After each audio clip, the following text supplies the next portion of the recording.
तो ये क्वेश्चन करते हैं ना, ए और बी एक्स डायरेक्शन में जा रहे हैं, ठीक है, दो पार्टिकल्स हैं। अच्छा, ए यहाँ पे है, ठीक है, और सपोज बी यहाँ पे है। वेलोसिटी ऑफ ए दे रखी है 4 मीटर पर सेकेंड, और एक्सेलरेशन दे रखा है ए का 8 मीटर पर सेकेंड स्क्वायर, और बी की वेलोसिटी दे रखी है 10 मीटर पर सेकेंड, और एक्सेलरेशन दे रखा है बी का 4 मीटर पर सेकेंड स्क्वायर। अच्छा, ये ना अच्छा, ए भी इस डायरेक्शन में जा रहा है और बी भी इसी डायरेक्शन में जा रहा है, और इन दोनों के बीच में 20 मीटर्स का डिफरेंस है, ठीक है, 20 मीटर दूर हैं एक दूसरे से। तो पूछ रहा है कि कितने देर बाद ये पार्टिकल्स कोलाइड करेंगे। तो इस तरह के जो ना कई क्वेश्चंस बनते हैं भाई। एक तो क्वेश्चन हो गया कि दोनों अपोजिट डायरेक्शन में जा रहे हैं, ठीक है। अच्छा, एक क्वेश्चन बन सकता है कि दोनों भाई ए इस डायरेक्शन में जा रहा हो और बी जो है वो अपोजिट डायरेक्शन में जा रहा हो, ठीक है। तो सब में मतलब सेम चीज़ है कि डिस्टेंस टाइम फार्मूला जो है इक्वेशन लेकर के और फिर उसको इक्वेट करना है कि नहीं।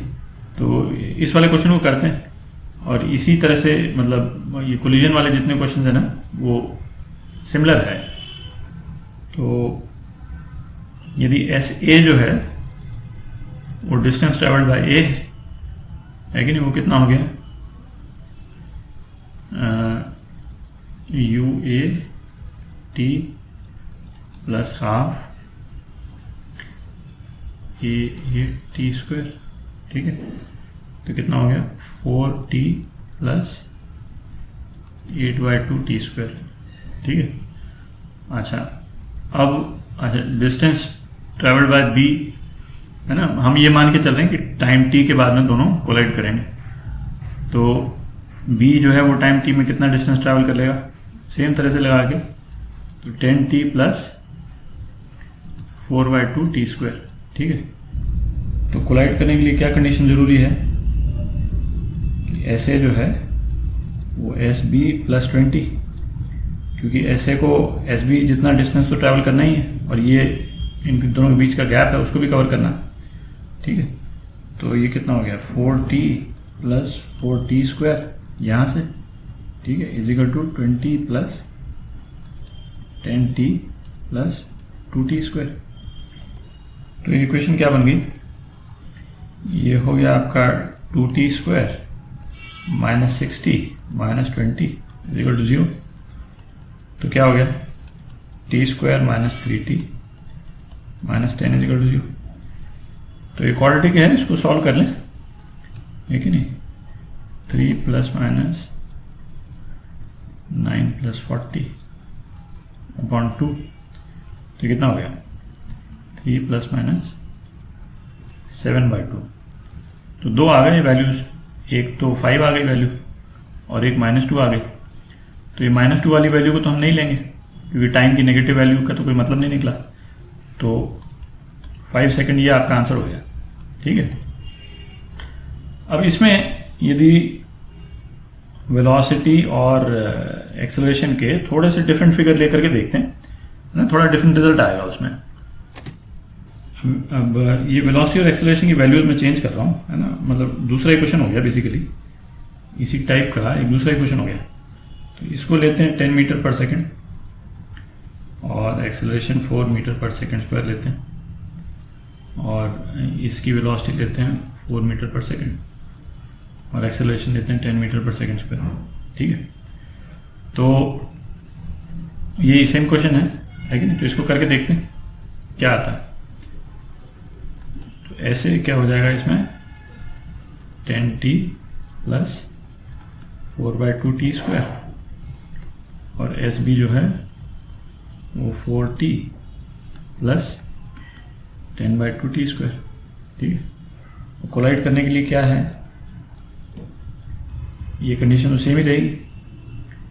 तो 10t plus 2t square should be equal to 4t plus 5t square plus 20, ठीक है। तो कितना हो गया माइनस, चलो उसी तरफ ले जाते हैं इसको, तो ये प्लस ही हो जाएगा 3t² minus 60 plus 20 is equal to 0। ठीक है, तो ये भी क्वाड्रेटिक है। तो इसको यदि हम सॉल्व करते हैं, इसको सॉल्व करके देखते हैं क्या आता है। 6 प्लस माइनस 36 माइनस 80240, ठीक है, अपॉन 6। तो ये जो है ना, ये नंबर जो है वो नेगेटिव आ गया, जो कि हो नहीं सकता है। तो इसका मतलब ये निकला कि ये दोनों बॉडीज जो है ना वो कभी कोलाइड नहीं करेंगी। ठीक है, क्योंकि अब इसका कारण यदि हम देखें तो इसमें ये है कि ये जो बॉडी बी जो है वो इनिशियल वेलोसिटी इसकी भले कम हो, पर इसका एक्सेलरेशन ज़्यादा है। ठीक है, तो थोड़ी देर तक तो, क्योंकि इसकी इनिशियल वेलोसिटी ज़्यादा है बॉडी ए की, थोड़ी देर तक तो ये पास आएगी इसके, पर उसके बाद में जब इसकी बॉडी बी की वेलोसिटी जो है वो बढ़ती चली जाएगी तो ये बॉडी पकड़ नहीं पाएगी। ठीक है, तो इस तरह के एग्जाम्पल्स में क्या होता है, क्वेश्चन फिर डिफरेंट हो जाता है कि इनका मिनिमम डिस्टेंस क्या होगा, इन दोनों बॉडीज का, है ना, मिनिमम डिस्टेंस क्या होगा। यदि क्योंकि शुरू में तो ये बॉडी पास आ रही, क्योंकि वी ए ज़्यादा है तो पास आ रही। ठीक है, तो इसको करते हैं एक बार जरा। तो अब इस वाले केस में ना हम पता करते हैं, मिनिमम डिस्टेंस पता करते हैं। मिनिमम डिस्टेंस, तो मिनिमम डिस्टेंस कब होगा? मिनिमम डिस्टेंस तब होगा जब ये ए की जो फाइनल वेलोसिटी जो है, ए की जब वेलोसिटी बी की वेलोसिटी के बराबर हो जाएगी। ठीक है, ये तो इनिशियल वेलोसिटीज थी, ए की वेलोसिटी बी की वेलोसिटी के बराबर हो जाएगी, तब मिनिमम डिस्टेंस होगा। क्योंकि उसके बाद में क्या होगा, वी बी की वेलोसिटी जो है वो बढ़ती चली जाएगी। ठीक है, तो डिस्टेंस फिर बढ़ जाएगा। ठीक है, तो इन दोनों की वेलोसिटी को इक्वेट करते हैं, है ना, तो उससे हमको टाइम पीरियड मालूम चल जाएगा भाई कितने टाइम के बाद में जो है वो वेलोसिटी दोनों की बराबर हो जाएगी। तो v is equal to U plus AT है कि नहीं, तो वी ए जो है वो क्या हो जाएगा, u प्लस 4t, और वी बी जो है वो है 4 प्लस 10t। ठीक है, तो v और वी बी को इक्वेट कर दिया, ये कितना हो गया। ठीक है, तो कितना आ गया, टाइम जो है 1 सेकेंड आ गया। तो 1 सेकेंड के बाद में इनका जो डिस्टेंस जो है वो मिनिमम हो जाएगा। ठीक है, दोनों के बीच में डिस्टेंस मिनिमम हो जाएगा। तो अब हमने ये निकाल लें, है कि नहीं। तो 1 सेकेंड में पार्टिकल ए कितना चलेगा, फिर तो आप निकाल लीजिएगा। मिनिमम डिस्टेंस तो आप निकाल सकते हैं भाई 1 सेकेंड के बाद में, है ना, ये कितना चला, ये कितना चला, और ये 20 मीटर का ध्यान रखिएगा, है ना, फिर आप मिनिमम डिस्टेंस निकाल लीजिए। तो ये भी एक ये होता है, वेरिएशन होता है इसी तरह के क्वेश्चन का। ठीक है, इसका ध्यान रखें।